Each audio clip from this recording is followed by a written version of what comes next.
Oh, hi, everybody. Welcome to Away Games, the first postseason away games of the year. I'm Kevin McCaffrey. Over there is Adam Mamawala. How are you? Yeah, I was hoping it would be the first postseason away games, not the first postseason away games. But that is Right. that is where things are at for the Cubs. Oh boy, how's You your mental sound health? you sound like you're literally sick about it. I'll blame the flu shot slash COVID booster duo that I received last night. I was so inspired by Travis Kelce's commercial campaign that I Oh. said, you know what, 2-1, why not? We're all catching the fever from that guy and the fever from just life. You're lessening the effects of fever with your shots. Good job. Yeah, this is we're going to talk a little bit about the final week of the season here, and then about the Judd Hoyer press conference that is still finishing up as we're talking here. Yeah. His post-season press conference. Follow us at Away Games Pod. By the way, we've been tweeting about that and everything else. Adam, take me through the how we've landed here. The final week. Your feelings. What there is Well, to say. it was like when people say watching a slow speed car crash Hmm. like that. That's kind of how it felt. And we recorded last week after the dropped fly ball from Seiya Suzuki and the Cubs blowing the 6-0 lead. And I don't know how you felt at that time, but I felt Hmm. like even after that one game, and I think at that time the Cubs still had like a small lead over the Marlins. I felt like I was trying to talk myself into something that I knew I just didn't have a good gut feeling about. Right. And that's not to say there haven't been other times that I felt like that before as a Cubs fan and been wrong. I mean, there were certainly stretches during the 2015 playoffs and during 2016 where I was like, oh my God, they're blowing it. And then they didn't Hmm. end up blowing it. But yeah, it was painful. I think the way that it played out, how close all of it was. And just it's really hard to not spend so much time thinking about not only what happened towards the end of the season, but all the shit that happened at the beginning of the season that would have been the difference of a couple wins.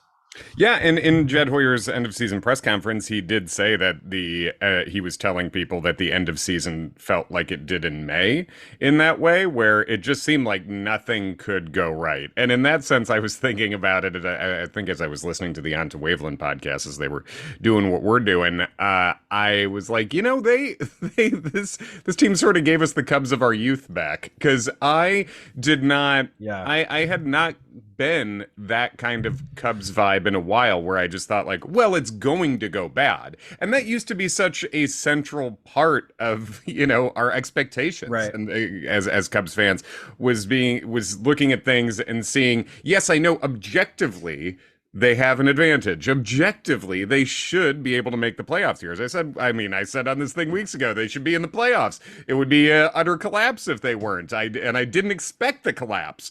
Right. And they did sort of what the old Cubs teams would do. And yeah, I think you put it well when you said you were sort of like talking yourself into it. I think after the Braves, once it was you get swept by the Braves, and I think they led in every game, I want to say, of that Yeah. Braves series. Yep. I think it's like, yeah, I was very much looking forward to the idea of the Marlins having to travel to Queens and Right. just showing up for one inning, rip roaring drunk, and cheering on the Mets to get the Cubs into the playoffs. But yeah, I also once that Atlanta series ended, I thought, well, there's that. Right, and it didn't help that the Marlins also. I mean, in fairness to them, they did get the job done. Right, Sure, they yeah. were losing 1-0 to the Mets, and then they scored two in the top of the ninth. They were losing 3-0 to the Pirates the following night and scored four in the top of the seventh. So like they were doing the things that you would have wanted the Cubs to do, which is like find a way to get it done at this time of year, however that is, however ugly it may be. Just find a way to get it done. Yeah, but I totally Yeah. agree. By the time Friday came around. Cubs are losing 3-0 to the Brewers. They, of course, tie it. Ian Happ hits a dramatic home run. But as soon as they don't score, another 6 runs, you're just Hmm. preparing yourself Yeah. for and I actually lucked out. I was watching on my phone, and then as the Cubs didn't score in the 10th inning and it went to the bottom of the 10th, I had to get on stage, and I was like, when I get back to my phone in 10 minutes, there's a 1,000% chance that I will see the final score and the Cubs will have lost, and that's exactly what happened. Which you specifically asked them not to do.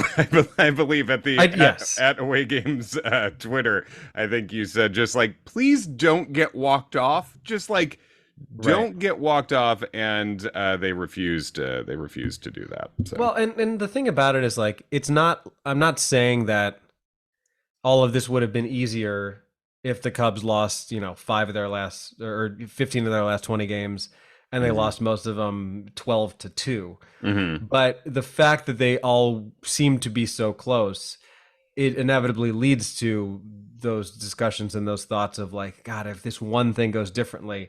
And there are so many moments like that, even before the Sayed dropped fly ball, or the next night blowing a 1-run lead, whatever it was, 3 times. Like, God, you go back and look at those 7 games against Arizona, and even just that one particular game on that Saturday night where like the weirdness of a ball somehow supposedly hitting the end of Cody Bellinger's bat, and it goes right Hmm. back to the pitcher somehow for ways that even physics can't explain. And then the Cubs are one strike away from winning the game, and Wisniewski gets hit, and Swanson, I don't know, maybe thought the ball had already hit the ground. There were so many, just Yeah. so much weirdness that went on.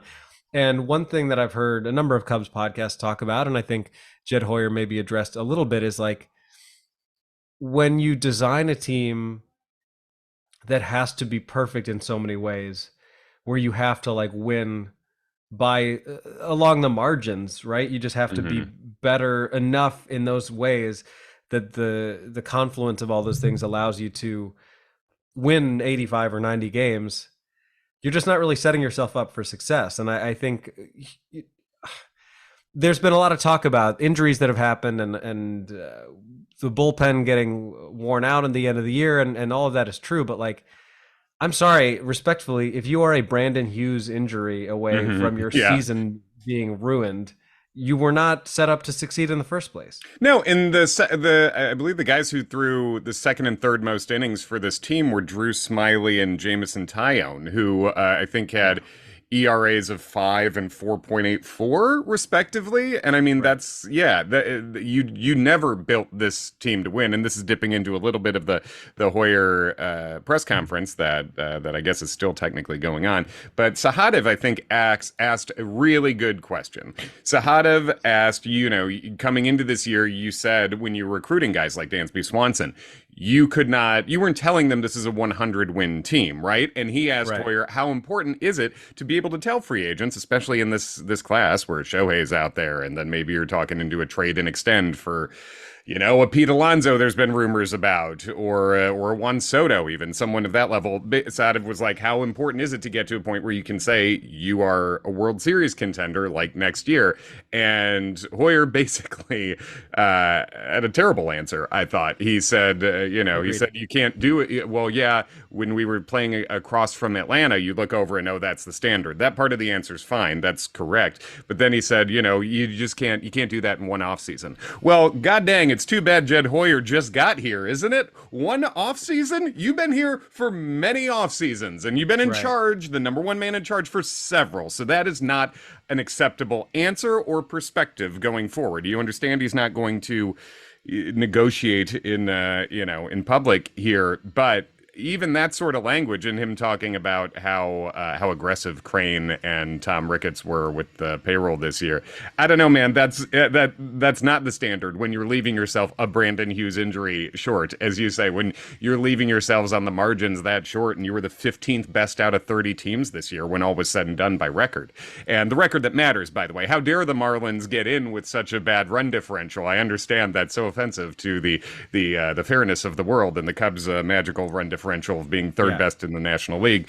But yeah, it just you left yourself at the margins coming into the season, and you ended up right where not just us, where everyone thought you would. Yeah. The Miami margins. Miami margins, yes. Man, they found a way to do it. Good, nice job, Kim Ing. Yeah, I it's safe to say that we got a little spoiled during the peak years of the Cubs run of 2015 through I guess 2018. Right. But it was really nice to have a few years where you and I and Ken could sit down and do our preseason predictions and predict the Cubs to win the World Series, and it didn't feel insane. Yeah, it wasn't And Homer. Yeah. yeah, that's I think that's what we want, and I realize that that's a high bar. to say not only do I expect this team to make the playoffs, but I legitimately think that this is a World Series contender. I realize that even for teams like the Yankees, not every single year is like that. But I don't think that that's too much to ask when you're talking about a team with this kind of payroll No, and you this kind of like market share. financial might, market share, support. I mean, anything you want to say when you talk about we got spoiled by just ending up where we always should have been as a team and a fan base. Just by any sort of metric, the Cubs should not be out of the top five discussion. This should be a top five franchise year over year over year. We're a few years into this rebuild now, and like I said, they finished seventh. They missed the extended playoffs. I know it was exciting for a while. You finished seventh, a game behind two teams, and more it was like two games because they lost the tiebreakers. I think when you referenced that Arizona series, yeah, it comes down to the Arizona series and the Miami series earlier in this year, where the Cubs were just they got beat head to head by both those teams. So I mean that's both tiebreaker and overall record settled in those two series. You know that was the margin this year. So there's just I don't know, man. It's like I said, 15th best record in all of baseball this year. That's what I mean. We're building. Yeah, I guess we'll see. Yeah. I mean, the best player on the team is a free agent. So, but that's why when people talk about, there's been a lot of discourse around. Well, going into the season, we were hoping that this team would just be competitive, and they actually, if you look at the record and you forget how badly they collapsed, like 83 and 79 is about as good as you could expect from this team. Yeah. I think that's true. I also think that I hate following a team where the hope is 83 and 79. That's what's up. That for me, that's the central point of this, in terms of who's putting together this team, who's running this team. If you're hoping for the Chicago Cubs to have been 85 wins instead of 83 this year, you already biffed it. You already are not good enough if that's your hope. And again, and it doesn't do Hoyer any good to say, yes, we will be a 100 win team next year. Or, yes, we're planning to put a roster together that is going to have 100 wins. I understand that, and there's not much you can say before you do the things, right? But it didn't make me feel good. It felt like a little patting on the back for how aggressive they were this year, and the aggression gets you to where we are now, which is, watching the team go 4-6 over the final 10, which, man, it felt worse than that, didn't it? It did feel worse than that, yeah. I mean, if you stretch that out more, their record was even worse throughout September and throughout that, like, basically starting with the Arizona series at Wrigley, the Cubs were 250 winning percentage team. It was pretty bad. Mm-hmm. And I do think that factors into how awful this feels. Like, let's say the Cubs had gotten really cold in August and gone 5-15 at some point and more or less fallen out of it. And then we reverse August and September, and in September they go 20-10 or whatever it is that they went in August, and they get back to like almost making it. I think the morale is higher because you're like, oh, well, we're going into the offseason with some momentum and we didn't give up and whatever. But I know that it's easy to say this in hindsight, but I really do feel that if the Cubs had just gotten into the playoffs, even if they had gotten knocked out by the Marlins or the Brewers in 2 games or Phillies or whoever they would have played, I do feel like it would have been legitimate to look at that as a success, to be like this. Getting to the playoffs and playing more than a few games, it would feel like a success for this group. But I agree with that, and I think that was from what we saw, from what the team was that was put together. You would be like, all right, well, you kind of did it. You exceeded expectations, whatever. I think in our preseason predictions, I think I said like 78 wins for the team. You said 84. So the team ended up right in between those things. Yeah, I mean, I'm sure when we go back and listen to all of it, all of us have predictions that are wildly off, but. About every other team, yes.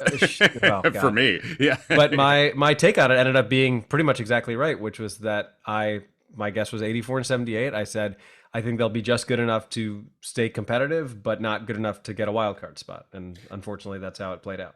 And this is something that I find not encouraging from what Hoyer said and from what Ricketts said a little bit too.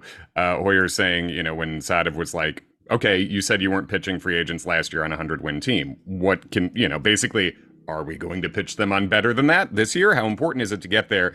And Hoyer more or less brushed it aside and was like, oh, you can't do it in 1 year, yada, yada. So that to me was not great. And then Ricketts also said the key to consistency is to not build a 1 year super team, but to try to get to the playoffs as often as possible. And that's also what Hoyer said. The thing is to get into the playoffs. You do that by finding guys that you like, giving them extensions. I mean, okay, Ian got an extension. All right, Nico, I'm only half sure. counting. That was a year. Yeah. By giving them extensions, solidifying your core, and then trying to supplement them with guys from your system and the occasional free agent. That's going to be our strategy going forward. That to me tells me they were very close to their goal this year, and that goal sucks. The Chicago Cubs should not be, hey, get us into the playoffs and let's see what this ragtag bunch of folks can do. That is not you. As the Cubs should be aiming to put a juggernaut on the field. That should be the goal. Anything less than that is unacceptable. And unfortunately, that the goal of being like 4 to 5 games better than this feels like what I'm hearing right now. So. And I disagree that there's not a path to get there in one offseason. Like, not only is it not fair to talk about one offseason when you've had a bunch of other off seasons, but if we are talking about just this offseason, there are things that the Cubs can and should do. And I'm not, yes, sure, we'd all love for the Cubs to sign Shohei Ohtani, but even if they don't, and I think it's unlikely that they do, even if you just start with re-signing Cody Bellinger and putting together a package for a Pete Alonso or Juan Soto, there's no reason that the Cubs can't be that team. Why is it always the fucking Cardinals that pull off a trade for someone like a Nolan Arenado or a Paul Goldschmidt? Like, why? 100%. Why is that not us? It's not just the free agent stuff. It's pulling off the deal, the trade that is a win. Like a major win like that, and it feels like it has been a while. And yeah, we should be rejecting the idea that you can't go to World Series contender in 1 year because the team just won 83. Does that count? Are we counting this as a true 83 win team then? If we are, then yeah, you should be able to jump into the 90s in a season. You should be able to with the resources you have. The CBT threshold should be smashed. It shouldn't be a consideration. I was fine with them staying under it this year, and even if that meant little marginal things like, we didn't get another reliever like we should have at the deadline because maybe that would have pushed it closer to going over. I get it, but now. That should not be a consideration. If this team stays under the CBT threshold, that's a failure. That's unacceptable. If the offseason is anything less than a holy shit on paper offseason, that's a failure. That is, and that's like, and would lead me to just tuning out more than I have before, because that doesn't just tell me about your ability. That tells me about your ambition. That tells me about your philosophy going forward, and it's not enough. So yeah, that's.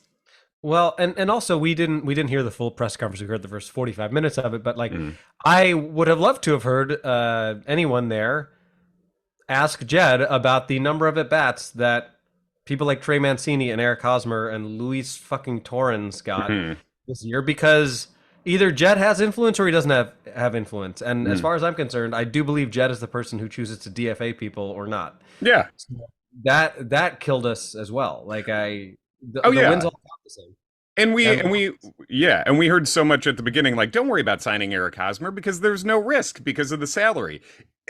It's not just salary. It's the at-bats. It's the games lost. We knew that guy was washed. There was no, and he was a guy we heard about. It's about raising the floor. Fuck the floor. Think about the ceiling. Who are we? And it is exactly like the Eric Hosmer more than Mancini. Mancini was coming off some bad times too, but Hosmer was just, there's no proof. I mean, we're just signing that guy because you can pay him the league minimum. That's not enough. It just, that should not be as significant a part of this team's philosophy, and we saw the effect of it. And to be fair, like the Cubs did sign Mike Tauchman, who's someone who was not clearly on anyone's radar, and I think someone who you could have made the case was like washed up and didn't have anything left to give, and he did give the Cubs a lot this year, and I also think that there are signings that worked out well for the Cubs, and Cody Bellinger is the prime example of that. But God, I tell you what, when you look at PCA, who I'm absolutely not going to evaluate how great of a player he's going to be based on 12 at bats and looking a little eager on the base paths in the Mm. field. But like you've got PCA, who obviously remains the most highly touted prospect we have, and then you have like a Matt Mervis who got a shot, didn't really look ready. We'll see if he ends up being a first baseman, but boy, wouldn't it be nice to retain someone who can play both first base and center field really Hmm. well, so Yeah. that when you see how some of those pieces fit in, you have somewhat of a contingency plan. Yeah, and who knows if that'll happen? You know, there's people making proclamations about he's gone. It sounds like he's gone. We've heard Yeah, Jed thanks, talk. thanks, Catman. Yes, take that hashtag. Just screaming into a screaming with no information is such a great such a great motif of sports media industry right now. Just scream it, whatever His you whole got. personality is just like guy who drops weights too loud at Planet Fitness.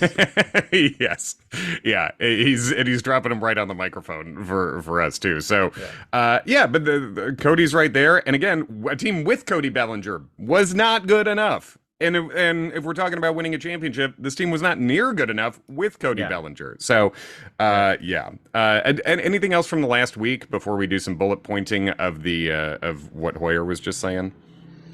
I just want to know, like, how will you remember this year?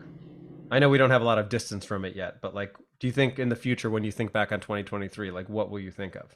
Does it depend on what the future holds? Yeah, I won't. I honestly won't. And there were some guys I really enjoyed, and there were some great moments here. We on Twitter we were talking about like let's think of some of the great moments we got this year with Yeah. the talk off, obviously Morel's walk off, comeback against the Mariners. There was some great stuff. Justin Steele's like eight inning gem when they really needed it. 8 innings, 12 strikeouts against the Giants. I think was super cool to see. Adbert Alzolay stepping up into that closer role. How I think about this season in the scheme of being a 41-year-old man who's loved the Cubs my whole life is not much. This to me Yeah. is sort of a mid 2000s, like a mid 2000s team because the collapse at the end to me was the most reminiscent of '04, but the '04 team was better and was coming off the '03 run, right? And Mhm. then you talk about, well, is it ascending towards something grander like 2015? 2015 had a bunch of young superstars operating already on the team and won 97 games and made the playoffs. So don't tell me this is Right. 2015. This is far below 2015. Right. So I think ultimately this will blend into a sort of compilation of years that didn't, that get lost in the shuffle for me. How do you feel? Yeah, I think that's a really good take on it. I think that the blow is softened by the fact that no one other than completely delusional people really gave the Cubs any fighting chance of winning a World Series or arguably even getting out of the first couple rounds, even if they had made it. Hmm. Now, yeah, of course, don't forget the Cubs had a 4.5 game cushion to make the playoffs. So Yeah.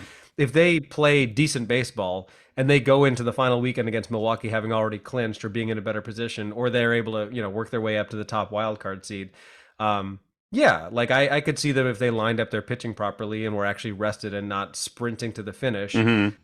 possibly getting out of the first round, and then I would say arguably getting eliminated by the Dodgers or Braves or whoever they would have faced next. Hmm. But yeah, I agree that a lot of those other years hurt more because you really could talk yourself into the Cubs winning the World Series. I mean, 2004, for that to follow a year when the Cubs were 5 games away from getting to the World Series, and you feel like, all right, well, we're at least going to have another shot immediately. They're literally on the cover of Sports Illustrated. Hell Right. freezes over. The Cubs will win the World Series. Yeah. So for that not to happen, and then of the Cubs like main competitive window, 2018 hurt the most for me, and it's also the point that Agreed. we've discussed as like the main inflection point of they don't get out of that 1 game playoff, they don't really do anything that offseason, and then it's really never quite the same after that. So Yeah. yeah, I think I'll still remember it fondly, and I think I think it's weird when people have this very black and white attitude of like, well, if it ends badly, then the whole thing was a waste, and I don't have any good memories from it. And I often make this analogy, but like, you can't look at life that way. Like, Hmm. yes, it's true that we didn't expect a lot from this team going into the season, but that doesn't mean that like your expectations change as things change. Like, Hmm. if you go on a first date with somebody, you're not necessarily expecting to spend the rest of your life with them, But then if things go really well for 6 months and then they ghost you, it still fucking hurts, even if you didn't expect that 6 months prior. I mean, that's the So wild card collapse from a good yeah, position, right? Is like it's the basically. thing that got you there. So, yeah, and I think that is a healthier way to look at it. Is it's not black and white, not championship or bust every year. You know, there's years where that ramps up like that. You know, Yeah. but yeah, there's good things to remember. I think as you were saying that, how I'll remember this like I remember the 1995 Chicago Cubs, and who remembers much about you know, what do you think about them? They finished 73 and 71. They were in the wild card race till the end of Hmm. that year, and it was the first time they had been in a while. So, you know, I'll remember this team like the 95 Cubs. Who It's not gives a saying a lot. shit? Yeah. Yeah, like for me, and better for other people. And like you know, we talked about Yeah. individual guys, and we're gonna do a full season breakdown and look back soon, you know, in a week or a couple of weeks on this podcast. But let's do some of what our guy was saying. Our guy Jed Hoyer, Ken Schultz's guy.